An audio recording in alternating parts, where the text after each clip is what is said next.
नमस्कार मेरे प्यारे साथियों, आप सभी को फिर से एक बार हमारे यूट्यूब चैनल में आपका स्वागत है।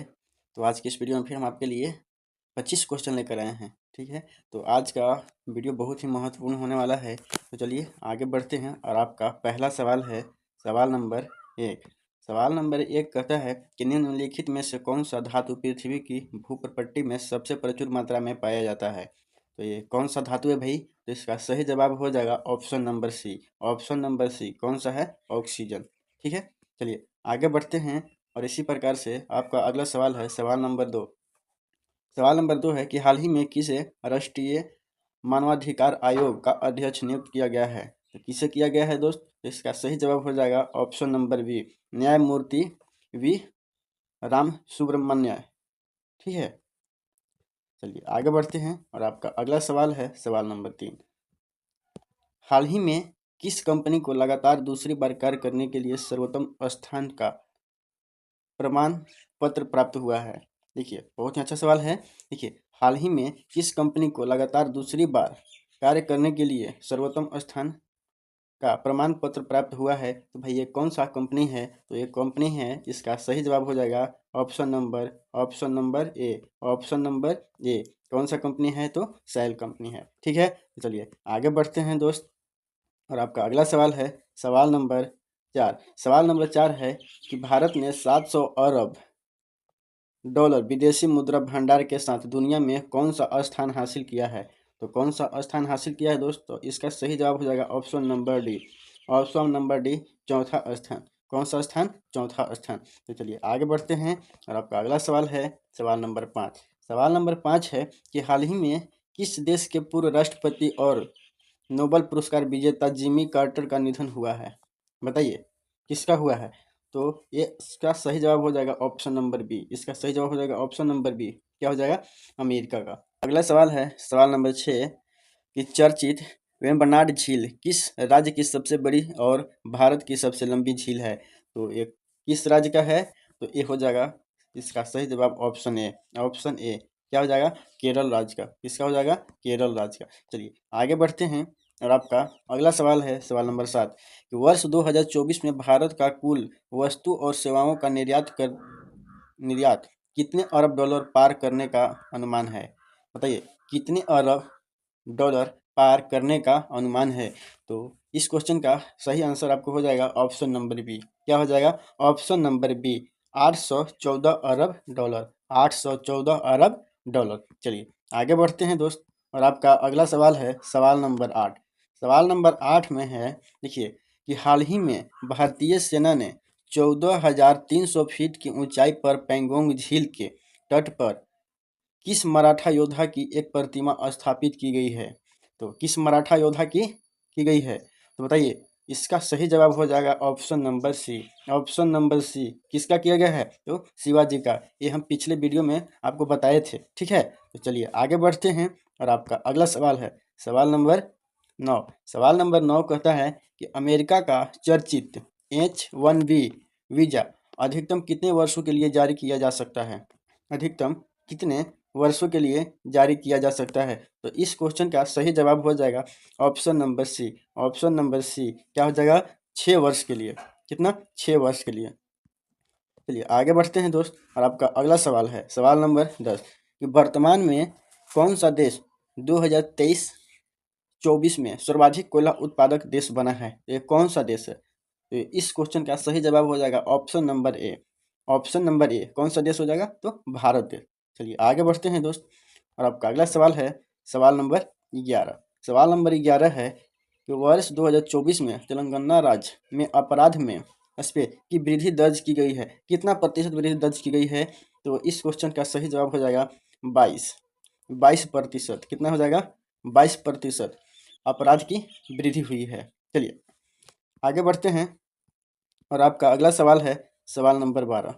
सवाल नंबर 12 हाल ही में किस मंत्रालय ने 5 देशों की डिजिटल प्लेटों पर एंटी डंपिंग ड्यूटी लगाई है?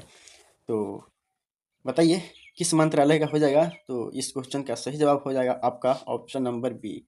ऑप्शन नंबर बी क्या हो जाएगा? वित्त मंत्रालय। क्या हो जाएगा? वित्त मंत्रालय। चलिए आगे बढ़ते हैं दोस्त और आपका अगला सवाल है सवाल नंबर 13। सवाल नंबर 13 है कि एल्युमिनियम तथा आयरन ऑक्साइड के अत्यधिक मात्रा वाली मृदा को स्पेस भी कहते हैं? क्या कहते हैं? तो बताइए, इस क्वेश्चन का सही जवाब हो जाएगा, देखिए option number B. Option number B, pedalfer मृदा। क्या कहते हैं? पेडल्फर मृदा। चलिए आगे बढ़ते हैं दोस्त, और आपका अगला सवाल है सवाल नंबर 14। सवाल नंबर 14 है कि वर्ष 2004 में भारतीय निर्यात में 21.1% का योगदान देने वाला वस्त्र उद्योग अब कितना प्रतिशत योगदान देता है? अब कितना प्रतिशत योगदान देता है? तो बताइए, बहुत अच्छा सवाल है। तो इसका ऑप्शन सी राइट आंसर हो जाएगा। ऑप्शन सी राइट आंसर हो जाएगा। तो कितना हो जाएगा? 0.8%। कितना हो जाएगा? 0.8%। तो चलिए आगे बढ़ते हैं दोस्त, और आपका अगला सवाल है सवाल नंबर 15। वर्तमान में भारत विश्व स्तर पर स्पेस सबसे बड़ा ई अपशिष्ट उत्पादक देश है। ये कैवा है? पहला है, दूसरा है, तीसरा है, चौथा है? कैवा हो जाएगा? इस क्वेश्चन का सही जवाब हो जाएगा तीसरा। क्या हो जाएगा? तीसरा। चलिए आगे बढ़ते हैं, और आपका अगला सवाल है सवाल नंबर 16। सवाल नंबर 16 कहता है कि राम मोहन राव अमारा को किस बैंक का प्रबंधक निदेशक नियुक्त किया गया है? किस बैंक का किया गया है? तो इस क्वेश्चन का सही जवाब हो जाएगा ऑप्शन नंबर बी। क्या हो जाएगा? ऑप्शन नंबर बी, भारतीय स्टेट बैंक का। किसे किया गया है? तो भारतीय स्टेट बैंक का। चलिए आगे बढ़ते हैं दोस्त, और आपका अगला सवाल है सवाल नंबर 17। हाल ही में किस राज्य में विवेकानंद स्मारक और तिरुवल्लुवर प्रतिमा को जोड़ने वाले एक नए ग्लास ब्रिज का उद्घाटन किया गया है? बताइए किस राज्य का? तो ये आपका हो जाएगा इस क्वेश्चन का सही जवाब ऑप्शन नंबर बी। इस क्वेश्चन का सही जवाब हो जाएगा ऑप्शन नंबर बी, तमिलनाडु। कहाँ हो जाएगा? तमिलनाडु। चलिए आगे बढ़ते हैं दोस्त, और आपका अगला सवाल है सवाल नंबर 18। सवाल नंबर 18 देखिए, इसमें क्या है कि निम्नलिखित में से कौन आपातकाल के दौरान मौलिक अधिकारों को निलंबित कर सकता है? बताइए, इस क्वेश्चन का आंसर बताइए। तो इस क्वेश्चन का सही जवाब हो जाएगा आपको option number B. Option number B, कौन? तो राष्ट्रपति। कौन कर सकता है? तो राष्ट्रपति कर सकता है। चलिए अगला सवाल देखते हैं सवाल नंबर 19 कि हरित जीडीपी की गणना करते समय किन कारकों पर विचार किया जाता है?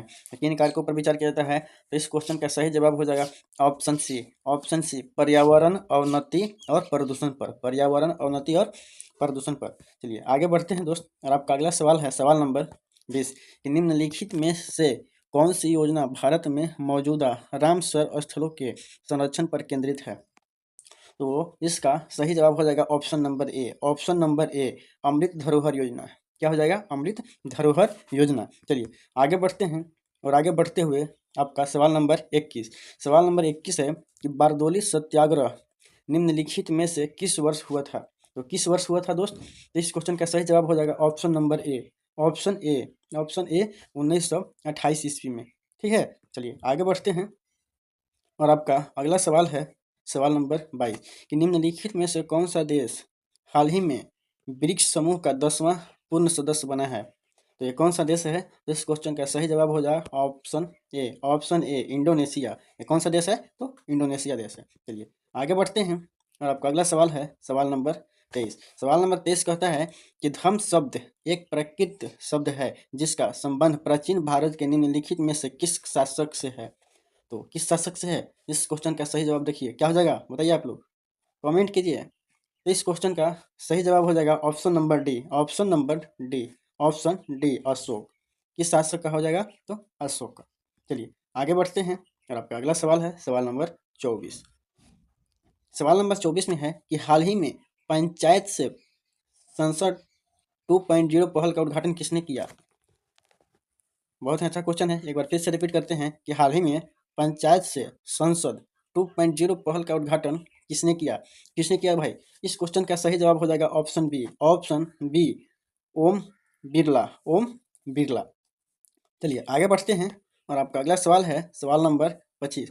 सवाल नंबर 25 कहता है कि भारतीय संविधान के निम्नलिखित में से किस अनुच्छेद में सर्वोच्च न्यायालय को अभिलेख न्यायालय के रूप में वर्णित किया गया है? इसका सही जवाब हो जाएगा ऑप्शन सी। ऑप्शन सी, अनुच्छेद 129। अनुच्छेद 129 में वर्णित है।